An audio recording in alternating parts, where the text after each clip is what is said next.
وعباد الرحمن الذين يمشون على الأرض هونا وإذا خاطبهم الجاهلون قالوا سلاما والذين يبيتون لربهم سجدا وقياما والذين يقولون ربنا اصرف عنا عذاب جهنم إن عذابها كان غراما إنها ساءت مستقرا ومقاما والذين إذا أنفقوا لم يسرفوا ولم يقتروا وكان بين ذلك قواما والذين لا يدعون مع الله إلها آخر ولا يقتلون النفس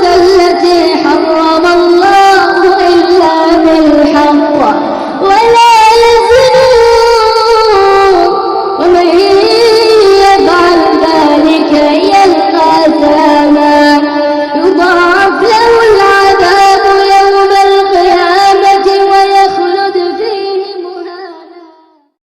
حضرت امیر معاویہ رضی اللہ تعالی عنہ نے 20 سال تک باقاعدہ حکومت کی، درمیان میں کسی بھی سبائی بلوائی کی ہمت نہیں ہوئی سر اٹھانے کی۔ پھر اس کے بعد حضرت نے یزید کو خلیفہ نامزد کر دیا۔ کیوں؟ وہ ایسا ماحول بنا ہوا تھا، وہ اتنی بری کنڈیشن چل رہی تھی کہ حکومت کے لیے کسی مضبوط قبیلے کی قبائلی عصبیت کے لیے، حکومت کی پشت پناہی کے لیے حضرت نے اپنے فہم میں سب سے بہتر یزید کو سمجھا، کیونکہ لوگ 20 سال تک حضرت کی حکومت کے عادی بن چکے تھے۔ اب اگر اس خاندان سے نکل کر دوسرے خاندان میں یہ حکومت جاتی تو لوگوں میں دوبارہ پھر خلفشار ہوتا۔ اس لیے حضرت اپنے فہم میں اس کام کے لیے سب سے بہتر اپنے ہی قبیلے، اپنے ہی برادری کو بہتر سمجھا۔ اس لیے جا کر حضرت امیر معاویہ نے یزید کو خلیفہ نامزد کر دیا۔ اور ورنہ اگر ایسا نہیں ہوا ہوتا تو سبائیوں کو بلوا کرنے کا، ہنگامہ کرنے کا اور موقع مل جاتا۔ حضرت حسین رضی اللہ تعالی عنہ نے یزید فوج کے سامنے، جو یزیدی فوج تھی، 3 شرط رکھی تھی۔ مجھے چھوڑ دو، چھیڑو مت، میں جہاں سے آیا ہوں وہیں چلا جاؤں گا، یعنی مدینے۔ تم مجھے چھوڑ دو، میں شہر چھوڑ کے چلا جا رہا ہوں، کسی سرحد پہ زندگی گزار لوں گا، کسی کافروں سے جنگ کر کے گزر جاؤں گا، یا مجھ کو تم براہ راست خود ملاقات کرنے دو یزید سے۔ لیکن تینوں میں سے کسی کو قبول نہیں کیا۔ کیوں؟ اس لیے کہ تینوں میں خطرہ تھا کوفیوں کے بارے میں کہ اگر حضرت حسین 1 انچ کے لیے یہاں سے کھسک گئے تو کہیں ہمارا جو سلوک ہے یزید کے سامنے بیان نہ کر دیں، یا کم سے کم یزید کے سامنے نہ بیان کرتے تو کچھ اور لوگوں کے سامنے بیان کر دیتے، جس کی وجہ سے ہمارا سارا میٹر، لکھا ہوا یہ پیڈ، یہ خط، یہ لیٹر لوگوں کے سامنے کھل نہ جاتا۔ حسین کا نمبر تو بعد میں آتا، پہلے ہمارا نمبر آ جاتا، جو لوگ خط لکھ کر بلائے تھے۔ قبول نہیں کیا، کیونکہ ان کو پتا تھا اگر حضرت حسین یہاں سے نکل گئے ہمارے ہاتھ سے تو پھر تو ہمارا پول کھلنا ہی کھلنا ہے۔ حضرت حسین رضی اللہ تعالیٰ عنہ کے قتل کا فتویٰ باقاعدہ مفتی نے دیا، ایسے ہی نہیں بس گھیر لیا گیا، قتل کر دیا گیا، باقاعدہ ان کے اوپر دیش دروہی کا، خلافت اسلامیہ کی بغاوت کا، حکومت وقت کے بغاوت کا، شریعت کے خلاف چلنے کا باقاعدہ ان کے اوپر دھارائیں لگائی گئی۔ وقت کا جو مفتی تھا اس نے فتویٰ بھی دیا۔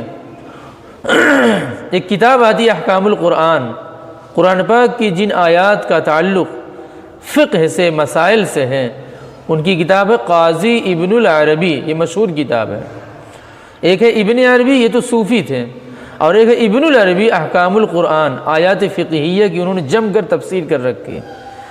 اس کے اندر ان کا جملہ لکھا ہوا ہے، قتل الحسین بسیف جدہ، کہ حضرت حسین کو جو قتل کیا گیا حضرت حسین کے نانا کے ہی تلوار سے قتل کیا گیا۔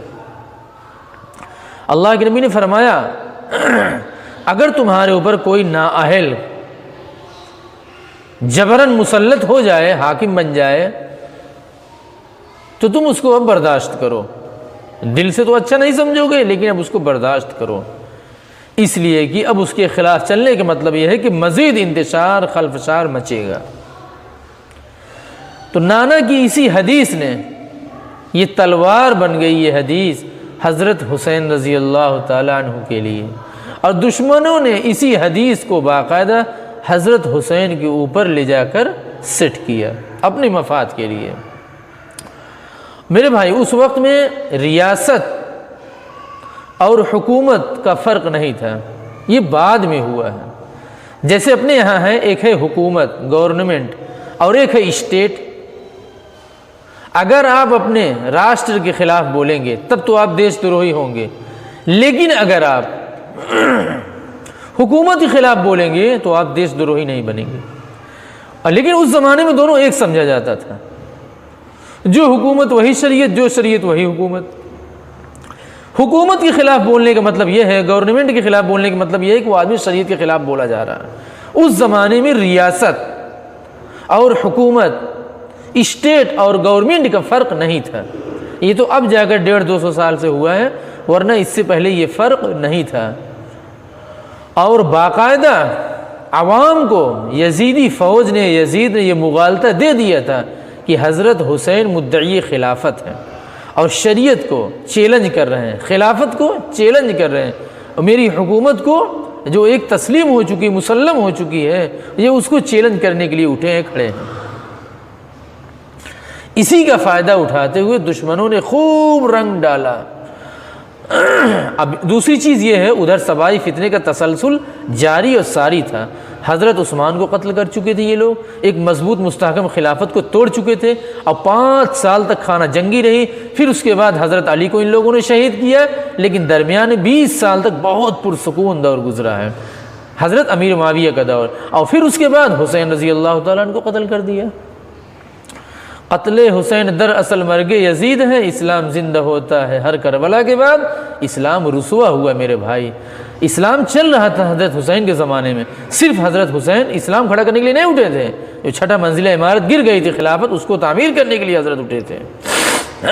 اور حضرت حسین کا یہ اختلاف ظاہر کب ہوا؟ حضرت امیر معاویہ کے انتقال کے بعد۔ ملوکیت، جبریت، تاناشاہیت، آمیریت، آنرشپ کے خلاف حضرت حسین رضی اللہ تعالیٰ عنہ میرے بھائی اٹھے ہوئے تھے۔ دنیا میں بہت کربلا ہوئے ہیں، کربلا کے بعد سے اس سے بھی برا کربلا ہوا ہے۔ کیوں؟ آمیریت، جبریت، حکومت، ملوکیت، تاناشاہیت، خاندانیت ایک دم اور زیادہ گہرائی میں جا چکی تھی۔ پھر حضرت حسین رضی اللہ تعالیٰ عنہ کے قتل کے بعد پھر اہل بیت نے کسی بھی حکومتی کام میں چھیڑ چھاڑ نہیں کیا، پھر ہمیشہ کے لیے ان چیزوں کو چھوڑ دیا۔ اور جو حکومت اور خلافت سے نیچے والا کام ہے، جیسے صوفیہ کرام لوگوں کا تزکیہ کرتے تھے، ذکر وغیرہ بتلاتے تھے، ایمانی تعلیم دیا کرتے تھے، اسلام کے فرائض سکھلاتے تھے، اس طرح وہ کام انجام دینے لگے۔ حکومتی چھیڑ چھاڑ بالکل چھوڑ دیے تھے۔ اس میں حضرت علی بن حسین بھی تھے، امام زین العابدین بھی تھے، امام محمد باقر ہیں، امام محمد جعفر صادق ہیں، اور حضرت امام مہدی جو روپوش ہیں شیعہ لوگوں کی نظر میں۔ پھر ان کا کہنا یہ بھی ہے کہ جب تک اب ہمارے امام مہدی نہیں آئیں گے تب تک ہم کسی حکومت کی بغاوت نہیں کریں گے، تب تک ہم برداشت کر کے رہیں گے۔